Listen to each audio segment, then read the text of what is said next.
ল্যাংটা হয়ে যাচ্ছে এই সরকার জনগণের সামনে।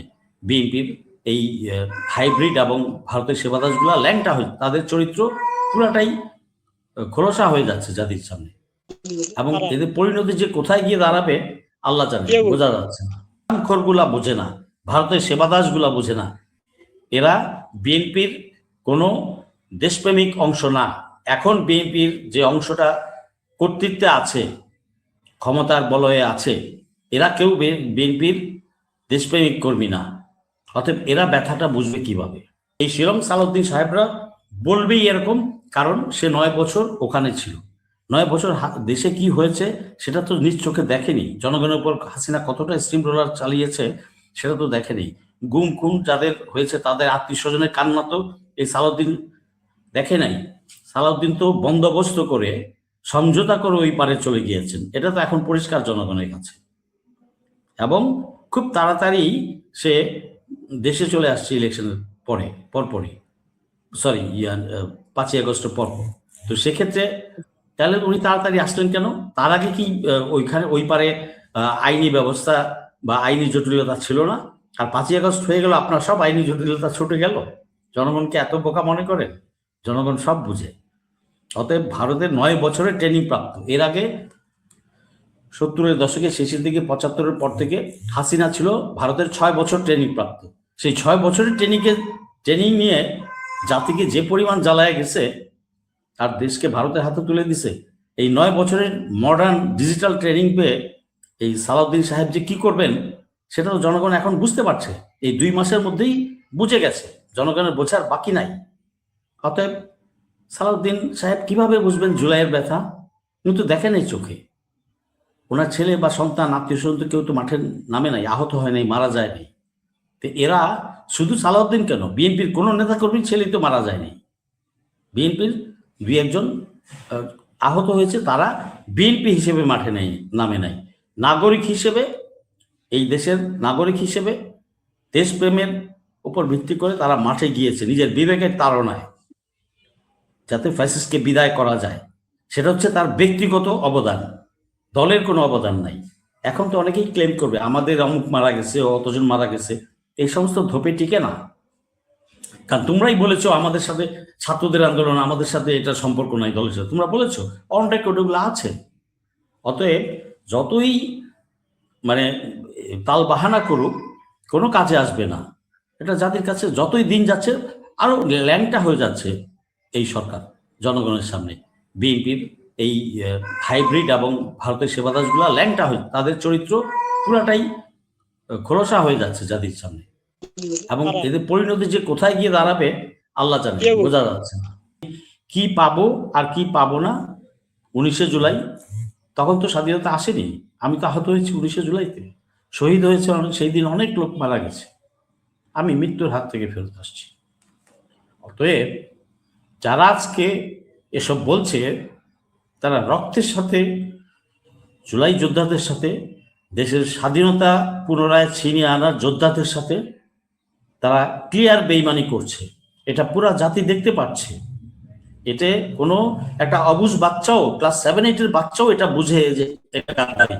কিন্তু এই হারামখোরগুলা বোঝে না, ভারতের সেবাদাসগুলা বোঝে না। এরা বিএনপির কোনো দেশপ্রেমিক অংশ না।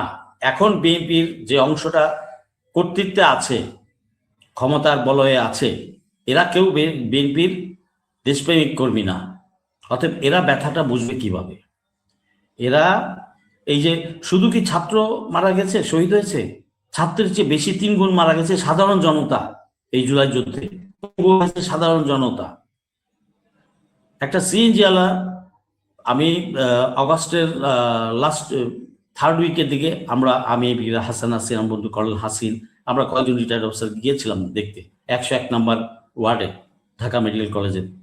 তো ওখানে একটা মহিলা 3টা বাচ্চা নিয়ে বসে আছে অ্যাটেন্ডেন্স হিসেবে, তার খাবারের পয়সাটা নাই, কারণ খাবার তো বাইরে থেকে আনতে হয়, হাসপাতাল তো অ্যাটেন্ডেন্টদের খাবার দেয় না।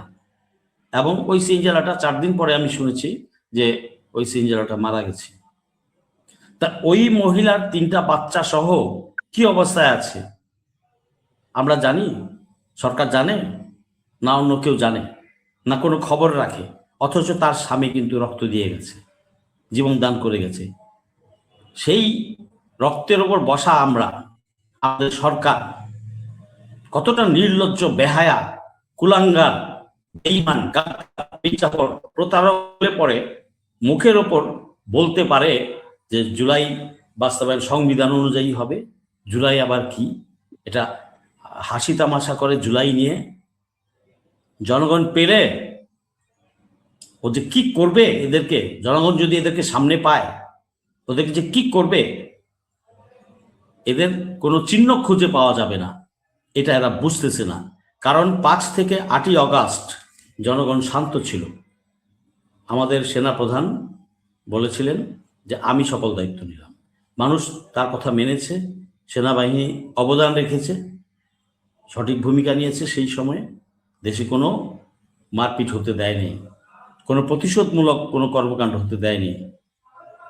অতএব এই যে মানুষ শান্তশিষ্ট ছিল, আইন শৃঙ্খলা বজায় রেখেছে, জুলাই যোদ্ধারা, ছাত্ররা ট্রাফিক ম্যানেজমেন্টে 1 মাস হেল্প করেছে, আমার সেনাবাহিনী 3 মাস পর্যন্ত থানা পাহারা দিয়ে রেখেছে, পুলিশ জয়েন করতেছে না, পুলিশ অনেক কষ্টে বুঝায় বলে বলে তাদেরকে আনা হয়েছে থানাকে চালু করার জন্য, পুলিশকে কার্যক্রম চালু করার জন্য। রাষ্ট্র তো পুলিশ ছাড়া চলতে পারে না, অপরিহার্য অঙ্গ। তো পুলিশ ভাইরা ফেরত এসেছে তখন আস্তে আস্তে ছাত্ররা মাঠ থেকে উঠে গেছে, ট্রাফিক ম্যানেজমেন্ট ছেড়ে দিয়েছে। বাট এখনো কিন্তু ছাত্ররা, কিছু কিছু ছাত্র আছে তারা আরেকটা ব্যবস্থাপনায় পুলিশের সাথে কাজ করে। এই যে ত্যাগ, এই যে অবদান জনগণের, ছাত্রদের, রিক্সাওয়ালা দেখেছেন লাশ নিয়ে যাচ্ছে, লাশটা রিক্সায় ঝোলা, সিনটা কি তারা ভুলে গেছে? সেই ভ্যান গাড়িতে পুলিশ ডেড বডি সাভারে জ্বালিয়ে দিয়েছে, সিনগুলা কি ভুলে গেছে? কার্নিশে দাঁড়িয়ে আছে, পুলিশ কার্নিশ থেকে বাঁচতে দিচ্ছে না, গুলি করছে, সেই সিনটা কি ভুলে গেছে? পুলিশ এক এসআই এর সার্জেন্টের ছেলে মারা গেছে, কান্না করে ভিডিওতে বলছে, স্যার একটা মানুষকে মারতে কয়টা গুলি লাগে? সেই সিনগুলো ভুলে গেছে। তার মানে দেখেন 2 বছর যেতে না যেতেই এরা ভুলে গেল, এবং এরা কোথাও কোথাও জুলাই যোদ্ধাদের উপর তারা আক্রমণমূলক আচরণ করছে। তো জাতি কি এটা পজিটিভলি নিচ্ছে? আর বিএনপি তার চেহারা দেখেই দিয়েছে। তবে আমি আশাবাদ যে এটা আসল বিএনপি না, এটা ভারতের সেবাদাস সেই অংশটা, যারা দস্তখত দিয়ে আসছে ওই পারের দালালি করবে, দেশ বিক্রি করে খাবে। কারণ এরা তো হারামখোর, এরা তো রক্ত দিয়ে দেশকে ভালোবাসে না, ইমান দিয়ে দেশকে ভালোবাসে না। তো এদের কাছ থেকে আসলে আমাদের আর আশার প্রত্যাশা কিছু নাই, এটা জনগণ বুঝে গেছে। আমার ধন্যবাদ এবং কৃতজ্ঞতা, শ্রদ্ধা জানাই আমার দর্শক ভাইকে। ধন্যবাদ। জি, ধন্যবাদ জনাব ফেরদৌস। আচ্ছা আজিজ ভাই, আমি একটা বিষয় শেষ করে তারপরে একটা প্রশ্ন শেষ করবো যে আবারও গণঅভ্যুত্থান আসতে পারে, বিরোধী দল থেকে উস্কানি দেওয়া হচ্ছে, জামাত সহ এনসিপি তারাও বলছেন যে গণঅভ্যুত্থান আবার আসতে পারে যদি জুলাই বাস্তবায়ন হয়। জনগণ জামাত বা বিএনপির ডাকে কি আবারও সাড়া দিবে? যদি বিএনপি যদি জুলাই সনদ বাস্তবায়ন না করে এবং যদি অভ্যুত্থানের ডাক দেয় নতুন করে বিরোধী দল? দেখেন, জুলাই অসমাপ্তের কারণ হচ্ছে 5 থেকে, ওই যে বললাম জনগণ শান্তিপ্রিয়, 5 থেকে 8ই অগাস্ট এই 3টা দিন মূলত দেশে কোনো সরকার ছিল না, কিন্তু এই রাষ্ট্র কিন্তু ভেঙে যায় নাই, রাষ্ট্রের বিপর্যয় ঘটে নাই। কারণ কি? দেশের জনগণ দেশকে ভালোবাসে, তারা কোনো উচ্ছৃঙ্খলতায় যায়নি। তবে ওই সময়ে কিছু কাজ করা উচিত ছিল, যে কাজগুলো কমপ্লিট করেনি বলেই আজকে এত খেসারত দিতে হচ্ছে, এত তাচ্ছিল্য দেখতে হচ্ছে একটা বেঈমান দলের, একটা হারামখোর দলের, একটা ভারতের সেবাদাস দলের। ওই সময় যদি এটা কমপ্লিট করতো তাহলে আজকে লাগতো না। ওই সময় যদি সঠিক সরকার, বিপ্লবী সরকার বসানো হতো তাহলে এটা হতো না। যাক, ওগুলো লম্বা ইতিহাস, অনেক পলিসি, অনেক কারচুপি, অনেক কি বলবো, ডিপ স্টেটের অনেক কার্যক্রম চলেছে, যে কারণে একটা সরকার বসেছে। বাট সেটাও আবার ভারতেরই প্ররোচনায় বিএনপির একটা অংশ কাজ করতে দেয়নি এই ইন্টারিম গভর্নমেন্টকে। তো জনগণ, জুলাই যেহেতু অসমাপ্ত, এই জুলাইকে লক্ষ্যে পৌঁছানোর দায়িত্ব জনগণের 18 কোটি জনগণের। জামাতকে আর এনসিপিকে জনগণ যদি রুখে দাঁড়ায়, জনগণ যদি জেগে উঠে, জনগণ তো জেগে উঠবেই। যখন দেওয়ালে পিঠ থেকে যায় বা পিঠ থেকে দেওয়াল ভেঙে ওই পারে চলে যায়, তখন জনগণ বসে থাকবে না। যুগে যুগে জনগণ জেগে উঠেছে এবং সামনে আগামীতে উঠবে। এবং বিপ্লব চলমান, জুলাই চলমান, জুলাই অসমাপ্ত, জুলাই চলবে। অতএব জনগণ জেগে উঠবে, এই বিশ্বাস আমি করি, ব্যক্তিগতভাবে করি। কারণ আমি একজন জুলাই যোদ্ধা, আমিও তো মাঠে থাকবো, আমিও থাকবো। আর জামাত এনসিপির উস্কানি না, এটা রাষ্ট্রের প্রয়োজন, দেশের সার্বভৌমত্বের প্রয়োজনেই প্রতিটা নাগরিক, জামাত বিএনপি বলে কোনো কথা না, প্রতিটা নাগরিকের দায়বদ্ধতা আছে দেশের প্রতি, তার দেশপ্রেমের উপর ভিত্তি করে তার কর্তব্য আছে। অতএব প্রতিটা জনগণ এমনি জেগে উঠবে। আপনি দেখেন 30শে আগস্ট পর্যন্ত বা 27 তারিখ পর্যন্ত ছাত্র জনতা ছিল, ছাত্র এবং আরো কিছু। মূলত 30 আগস্ট থেকে 5ই আগস্ট পর্যন্ত পুরা জাতি মাঠে ছিল, পুরা জাতি নেমে গেছে। ছাত্র নেমেছে, ছাত্রের মা নেমেছে, ছাত্রের বাবা নেমেছে, ছাত্রের ভাই নেমেছে, ছাত্রের চাচা নেমেছে, পুরো জাতি।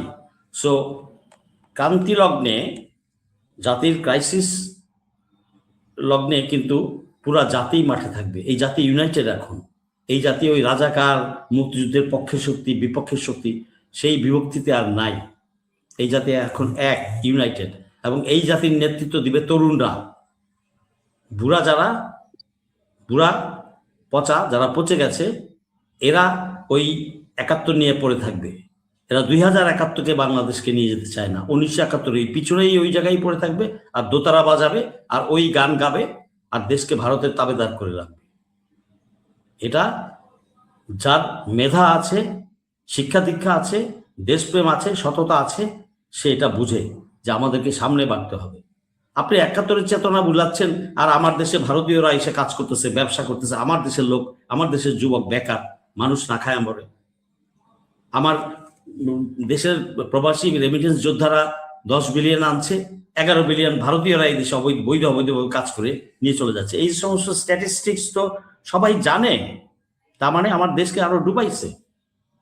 অতএব সেই ব্যবস্থা তো কেউ চায় না। ইভেন আওয়ামী লীগের যারা ছিল, তার আওয়ামী লীগের তো একটা ভালো অংশ, বৌদ্ধ অংশ ছিল, তারাও কিন্তু চাইতো না, তারাও কিছু বলতে পারতো না হাসিনার ভয়ে, এবং তারা খুশি হয়েছে হাসিনা পালানোতে। অতএব আমার দেশের মানুষ শান্তিপ্রিয়। এবার যদি জেগে উঠে, সাবধান বাণী এটাই হচ্ছে যে অতীতে প্রথম বিপ্লবে জুলাই 24-এ জেগে ওঠা যে ভুলভ্রান্তিগুলা হয়েছিল, যে অসমাপ্ত কাজগুলো ছিল, সেগুলা আর থাকবে না। জনগণ সেগুলা আর কোনো কথা শুনবে না, ওগুলা কমপ্লিট করবে। ভারতের দালালদেরকে এবং হাসিনার পাচাটা লেসপেন্সারদেরকে এই দেশ থেকে চিরতরে বিদায় করবে, নির্মূল করবে। এবং এটা দরকার আমার স্বাধীনতার সার্বভৌমত্ব সুসংহত করার জন্য, জুলাইকে পূর্ণ রূপ দেওয়ার জন্য, জুলাইয়ের যথার্থতা এবং জুলাইয়ের পূর্ণতা দেওয়ার জন্য, জুলাই কমপ্লিট করার জন্য এটা দরকার। এবং জনগণ সেটাই করবে। প্রত্যেকটা মানুষ জানে, বোঝে যে করণীয় কি, সেটা সময় আসলে দেখা যাবে, মানুষ বুঝতে পারে। কয়েকটা চামচা বা দলীয় অন্ধলোক বা ভারতের সেবাদাস বা ওই চাঁদাবাজ কয়েকটা দিয়ে তো আর রাষ্ট্র চলে না। আর তারা রাষ্ট্রের কেউ না। তারা এই রাষ্ট্রে খায় দেয়, টাকা পাচার করে বিদেশে, আর ভারতের সেবাদাসগিরি করে। তারা এই দেশের নাগরিক না, তারা অন্য কোনো দেশের নাগরিক, খায় দেয় এই পারে, সব টাকা নিয়ে জমায় দেশের বাইরে। অতএব এরা দেশের শত্রু। আমাদের ভারত আমাদের শত্রু, একমাত্র শত্রু। এবং তার চেয়েও বড় শত্রু হচ্ছে আমার দেশে যে গাদ্দারগুলো আছে। এই গাদ্দারদেরকে শায়েস্তা করতে হবে, আইনের আওতায় আনতে হবে, সিস্টেম করতে হবে, নির্মূল করতে হবে। তাহলেই জাতি মুক্তি পাবে। কারণ ঘরের ভিতরে শত্রু রেখে আপনি কখনোই স্বাধীনতাকে সুসংহত করতে পারবেন না, সার্বভৌমত্বকে কমপ্লিট করতে পারবেন না। অতএব এই ভুল আগামীতে করবে না। আর যারাই বলছে জনগণ কি করবে, ওটা বিএনপি ভালোভাবেই জানে, সরকারও বুঝতেছে, সালাউদ্দিনও বুঝতেছে। সালাউদ্দিন নিজেও গ্যারাকলে আছে, ওটা সালাউদ্দিন বলবে আপনাকে, আমাকে তো বলবে না। সালাউদ্দিন নিজে বুঝতেছে how many paddy how many rice, কত ধানে কত চাল। সালাউদ্দিন হাম্বিতাম্বি করতেছে উপর দিয়ে, সালাউদ্দিনের পায়ের তলায়ও মাটি নাই। আমি এইটুক বললাম শুধু। জি, ধন্যবাদ। ধন্যবাদ জনাব ফেরদৌস এবং দর্শক যারা দেখছেন, সবাইকে ধন্যবাদ জানাচ্ছি। আজকের মতো এখানে বিদায় নিচ্ছি। আল্লাহ হাফেজ, শুভরাত্রি। আসসালামু আলাইকুম, ধন্যবাদ সবাইকে।